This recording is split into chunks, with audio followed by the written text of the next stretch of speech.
others didn't, and they may have just been selected. They may have just been different. Now, I kind of showed you some evidence they look really similar, but maybe there was some unobserved difference. With the cross-school externalities, the proximity of group 1 and 2 and 3 schools to your school is driven by the list randomization. There should be nothing really systematic about being near a group 1 school or near a group 3 school, say. So the econometrics of this are nicer because they're really based on an experiment. Okay, so one more clicker question. I think this is the last one. You guys are going to be all clicked out after this. So based on the discussion we just had, would you expect the largest cross-school externalities to be for A, the geohelminths, like hookworm. These are the ones where you come into contact with or you ingest fecal matter that's on the ground, basically. That's A. B, schistosomiasis. C, roughly the same. D, don't know. So let me just launch the poll, sorry. Yeah, please discuss with your neighbor. Schisto's the one in the water. Schisto's the one in the water, yeah.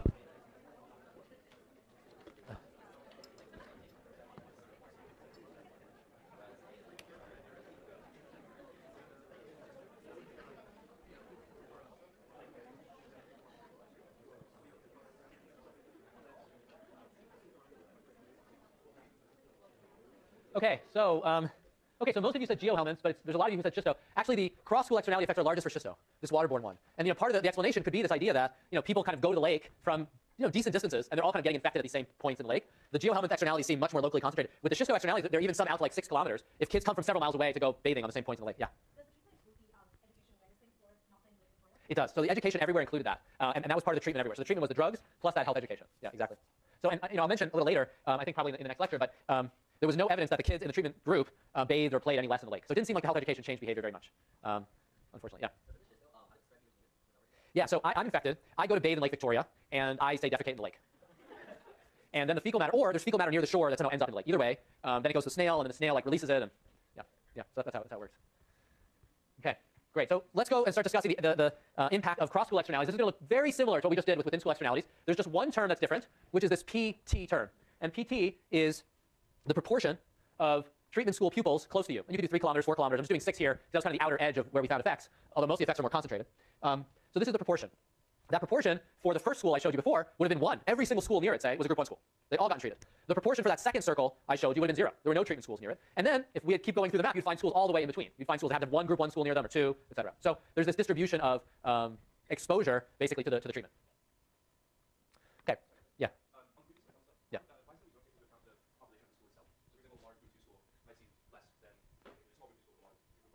Yeah, so here we are taking into account the number of pupils in the other schools. You're saying, how about in this school? Okay, so is your idea that there's 2 ways to interpret your comment. Can you say a little bit more before I lead you in one direction or the other? How are you thinking that the size of my school would kind of affect how much I'm affected by these other schools? How would that work?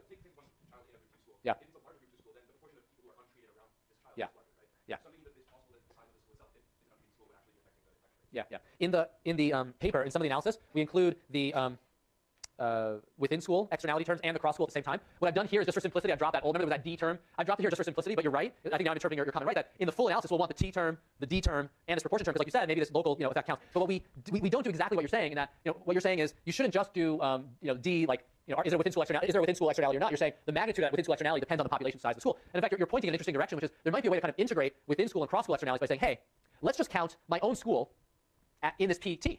So if I'm in a really huge school and there's lots of treatment, I'm benefiting from an externality. And why is there this distinction of within school and cross school? So conceptually, you're totally right. We could do that and just have a direct treatment term T and then this kind of general externality term. There was one very specific reason we didn't do that in the analysis, which is the within school externality analysis relies on the fact that some people got treated and some didn't, and that was non-random. Whereas this proportion of cross schools was driven by the randomization. So there's a lot of purists who are going to say, that within school effect, we don't want to take it too seriously. And we almost didn't want to contaminate people's understanding of the cross school effect by mixing it with a within school effect. But you're raising a really good point. Okay. Any other comments or thoughts on this regression? Okay. So what do we want to do? We want to estimate, imagine we're moving towards the following goal. We want to understand what the effect of a mass treatment program is. We want to understand the effect of a program that's rolled out everywhere with very high take-up relative to nothing, relative to pure control. How can the equation I just put on the board help us get there and estimate what we want to estimate, the effect of a large mass treatment program? Well, and we discussed this a little bit on Tuesday. The most natural way to think of a mass treatment program is I'm treated myself, I'm in a treatment school, and everybody around me is treated. And that's what a mass treatment program is. A mass treatment program is everyone around me is treated. The closest approximation to that we have here is T equals 1, so I'm in a treatment school, and PT equals 1, like everybody around me is treated too. The pure control is the exact opposite. I'm in a control school, and nobody around me was treated. T equals 0, PT equals 0. So it's, if on the map we had a school that was a group 1 school, surrounded by group 1 schools, that would be like the first part, effective mass treatment. The kind of control would be a group 2 or 3 school surrounded by group 2 or 3 schools. A little bit like that second circle I showed you. That's what we want to achieve. So the counterfactual, the meaning of, I think you guys all know what it means, but the counterfactual is this hypothetical comparison we want to make in the absence of a mass treatment program.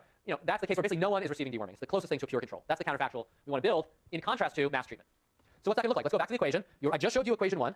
So equation 2 lays out the estimator we are interested in the expectation of an outcome y, so the average outcome, in a treatment school, t equals 1, with everybody around me treated, pt equals 1, minus the average outcome for some outcome y if I'm in control and everybody around me is in control. Does that make sense? This is what we are interested in. Now, if we can estimate b and c well, then we can create this measure. We can create a, we can compute from our data what this is. I'll show you how. So let's go through the expectations. I think you guys should be very familiar with this by now. The first part of the expression, you can see the a term there. The b term remains because t equals 1. The c term is c because pt equals 1. And then we have our usual d times the expectation of x, given those characteristics, and the error term. Now, because t was randomly assigned, and the local proportion is also determined by the randomization, what is this? What's the difference between this term here and this term here?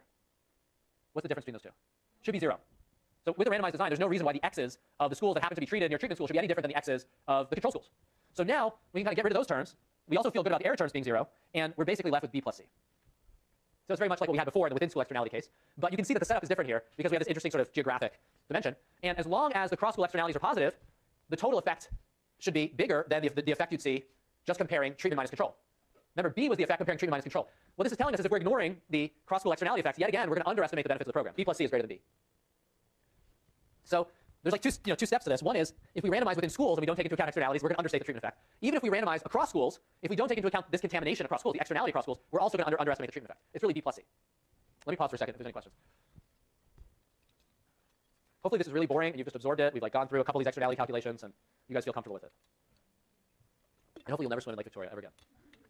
Okay. Yeah.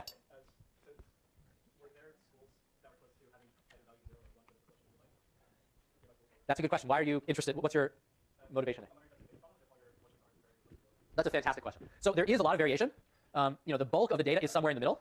There is some variation. So this is a really interesting concern, which is to say, imagine if this proportion, pt here, what if that proportion is usually between, let's just make up numbers, 0.2 and 0.6. Imagine that's where almost all the data lies. Then, how confident should we be that if we extend out, for this exercise, this thought exercise we did, we're really comparing the zeros to the ones. What if for some reason being close to 1 is just different, or close to 0 is just different? There's some we would call nonlinear effect. It just doesn't work linearly with the proportion. Then we'd be in some trouble. The good thing for us is we do have quite a bit of spread, and we do have some schools close to the bottom and the top, but this is a very general concern. It's very closely related to the concern I mentioned last time around external validity. We may have a good estimate of this cross-school externality effect in that range, say between 0.2 and 0.6, but it may not tell us much about it if we get to 0.9. It's the same sort of thing. We're working with data in a certain range, and we might think the estimates work in other ranges, but they might not. Yeah. Okay. Hold on. Got it. No, I don't remember all the pages. Yeah. Okay. Oh, okay. You know what? Maybe email me because I don't have it in front of me, or maybe we can chat after class. I'm not sure which of the. I went through a few different exercises like this. Yeah.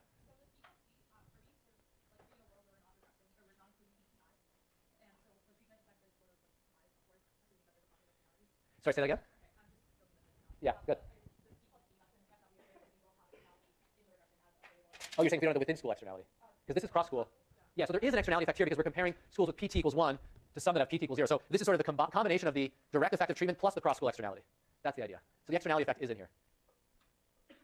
Just by the way, we kind of defined the estimator. Let me see if there's any other questions, because I may have gone a little too fast. Yeah.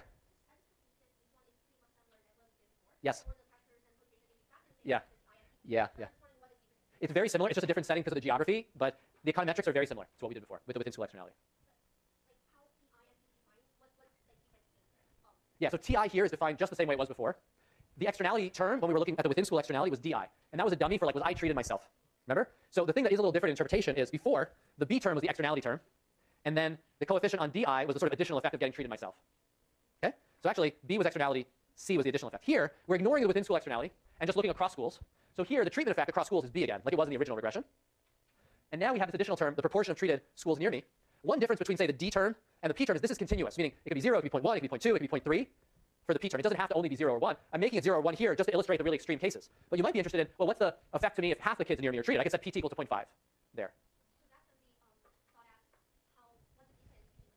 Yeah, it's very closely related to that, because if I'm very far away from group 1 schools and I'm only close to control schools, say groups 2 and 3, then PT would equal 0. I just don't have any group 1 schools near me. If there's a lot of group 1 schools near me, then PT will be higher, and I'll be more sort of affected by their treatments. So there are a few differences. The regressions look similar. The basic idea is similar. But I would say if you want to think about two concrete differences between this case and the within school externalities, one is B and C kind of denote different things, externality versus sort of direct effective treatment. And then here, the PT is continuous because of this geographic dimension. Great. Yeah, go ahead.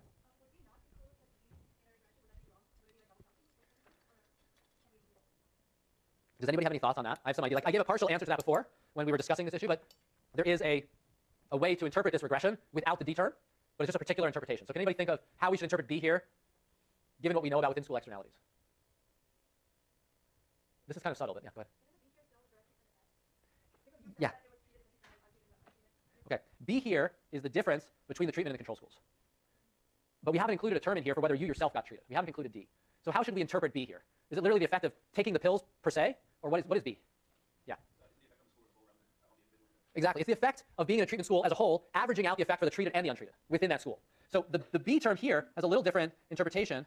It's what's called the intention to treat, or ITT, effect. Meaning this is the effect of being in a school that was assigned to treatment. Whether or not you got treated yourself, this is the average effect for that school. So it has a very clear interpretation. But it doesn't get into all the subtleties we got into before, where if you were treated yourself, like you literally took the pill, you're maybe a little bit healthier than the kids who didn't take the pill. So we sort of left that aside. Does that make a little more sense? So that's exactly right. This is the average effect in that school. Yeah. That's right. So B is, remember before I put up a calculation saying, look, the effect for the people who got the pills themselves was B plus C. I should have used different notation. This is a different B plus C here. Let's go back into the B plus C of 20 minutes ago. And the effect on those who were untreated in the treatment schools was just B, in that old notation. Again, I apologize for the repetitive notation. What the B here is the average of those two effects, appropriately weighted by the proportion of people who got treatment and didn't get treatment. So if we actually know the effect for those who took the pill, and they were 75% of the school, we have their effect. And then there was another effect, which is just the within school externality effect, for the 25% of the school that didn't take the pills. Taking that average should yield this B. Because this is the average effect for the whole school, whether or not you got treated. So it's the intention to treat. We intended to treat you. If we ignore your own treatment status, we take the average effect, that's this B. So this is another kind of subtle difference. You were asking about the difference in interpretation, and you said the regressions look the same. They do, and they're very similar. But these are like, I think we mentioned 2 or 3 kind of subtle differences between this B and C and the B and C on the within school externality slide to keep in mind. Yeah. I'm sorry. I'm not trying to be too evasive, but go ahead. Yeah. It wouldn't. The way we've defined it here, it wouldn't. Partially for the question that was asked before. We deliberately did not combine the treatment of people within your own school into the PT. The PT is only from other schools. So you could include the D in here. Imagine there was a D term, and we can write it over here. So imagine there really was this additional term, and I'm going to call it C naught D sub I. If we included that additional term, which we do in some of the paper, which is this optional paper if you really want to see the full specification, then we're back in the world where this B now becomes the within school externality effect. C naught becomes the additional effect of getting treated within a treatment school. And C, the C from this slide, is the additional benefit from being near treatment schools. So you can actually have all 3 effects in the same regression in this way. But once you include that DI term, the interpretation of B changes. It becomes the within school externality effect rather than the average intention to treat effect for the whole school. This is I know this is very subtle, and a lot of this language is new for you guys. This is really the language that we use in development economics experiments is very much like the language used in medical trials. And even though there are parallels to the typical jargon used in econometrics, it's a little different. So, for instance, an intention to treat effect in econometrics is usually called the reduced form effect. That's the language people use, which really comes from instrumental variables, which we'll get to in a couple weeks. And once we do that, you'll see exactly why the reduced form effect in instrumental variables is exactly like an intention to treat effect here. But some of this is just sort of definitions. So I apologize for all the new terms. Do you still have a question? Yeah. The C here? Once we have the TI and the DI both in here, we're out of the intention to treat world, because now we have data on your actual treatment status. Does that make sense? C naught here is the additional gain from having been treated yourself and like taking the pill. That's what C naught is here. And here with this additional term, B is the within school externality effect. Good. These are really good questions. Any other questions or thoughts? Yeah, Martin. What's that? Most certainly DI is correlated with TI, because DI can only take on a value of 1 in the treatment schools. That's okay. Right-hand side variables can be correlated with each other. That's okay. It's when they're correlated with error term that we're concerned. Okay. Good. Let's keep moving forward. But bring me back if there's further questions. These were very good comments. Okay. So we're going to now build on what we just did, and this will be the last sort of bit of the kind of new econometrics before we get to more results. Now, I just told you what the effect is of going from mass treatment, T equals 1, PT equals 1, versus pure control, T equals 0, PT equals 0. But more generally, in a real-world program, a certain fraction of the population, PT, actually gets treated. Like in our case, in year 1, it was only the 25 group 1 schools that got treated. What is the average gain for the whole population?